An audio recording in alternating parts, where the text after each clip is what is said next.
जय साईराम। श्रीपाद श्री वल्लभ चरितामृत अध्याय 26। श्रीपाद राजम शरणम प्रपत्ति। कलयुग के लक्षण। सुबह हम कृष्णा पार कर कुरुनगड्डी गए, श्रीपाद श्री वल्लभ प्रभु के दर्शन की अभिलाषा से।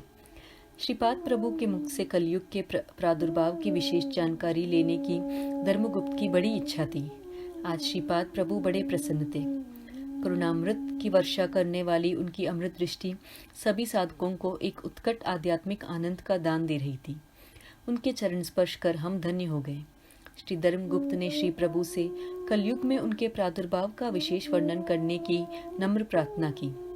श्रीपाद प्रभु बोले, साधक जन, काल परमात्मा का विराट स्वरूप है। सूर्य को कालात्मक भी कहा जाता है। धनिष्ठ नक्षत्र से शुरू हुई श्रवण नक्षत्र की परिक्रमा घूमकर धनिष्ठा नक्षत्र तक आने के काल को ब्रह्मकल्प कहते हैं। ब्रह्मकल्प के एक भाग को सृष्टिकल्प कहते हैं और बचे हुए भाग को प्रलय कल्प कहते हैं। पितृदेवताओं से संबंधित काल गणना में आधा भाग शुक्ल पक्ष और आधा भाग कृष्ण पक्ष का होता है। संवत्सर पुरुष के 6 महीने उत्तरायण और उसके बाद के 6 महीने को दक्षिणायन कहते हैं। संपूर्ण काल चक्र का दर्शन योगी अपने शरीर में करते हैं। इस रहस्य विद्या को तारक राज विद्या कहा जाता है। तारक राजयोग में शरीर को ही ब्रह्मांड माना जाता है। सारे लोग इसी में समाये हैं। अपने शीर्ष स्थान को ब्रह्मलोक कहते हैं। इसमें आचार विचार होते हैं। नाभि में विष्णुलोक और हृदय में रुद्रलोक होता है। पितृलोक अपने वीर्यकंड में जन्यु देवता स्वरूप वास करते हैं। इन जन्यु देवताओं का कार्य है कि पिछले जन्म में किए कर्मों का फल इस जन्म में दिया जाए और फिर भी पिछले जन्म के फलों को एक कर्मबद्ध पद्धति से देने के लिए काल की अत्यंत आवश्यकता है। कलयुग के लक्षण।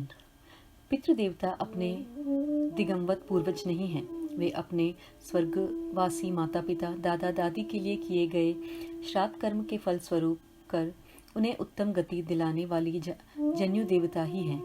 इन्हें जन्म नहीं होता। योगी जन अपने शरीर में ही सृष्टि की 6 ऋतुओं का दर्शन करते हैं। एक साल में 12 पूर्णिमा और 12 अमावस्या होती है।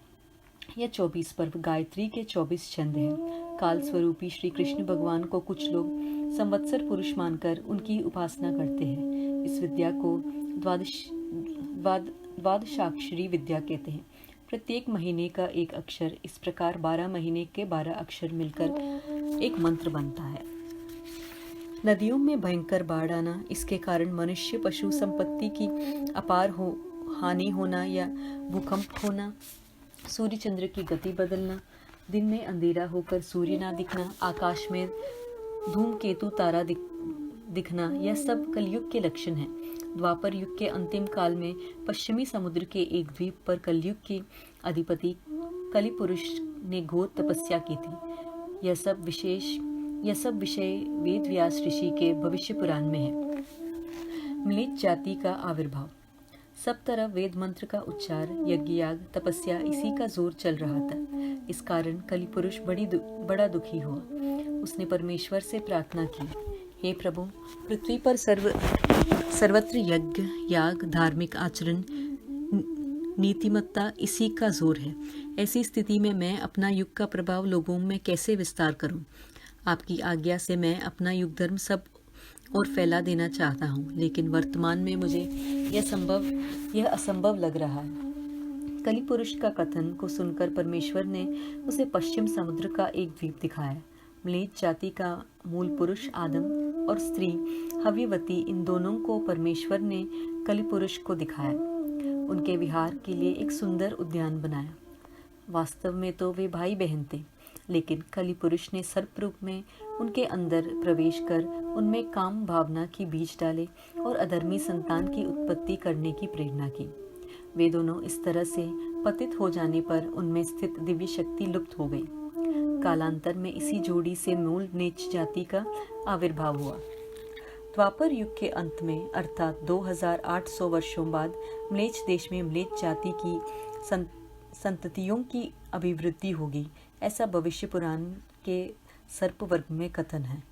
नीलांचल पर्वत के पास आदम और हव्यवती ने अपने पापों का फल अनुभव कर आर्य धर्म को दूषणा देने वाली, अपेक्ष भक्षण करने वाली दुराचारी संतति की अभिवृद्धि की।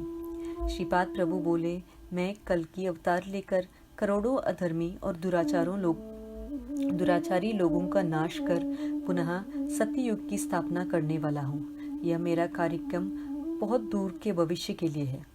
श्रीपाद श्री वल्लभ की जय जयकार हो। जय साई राम।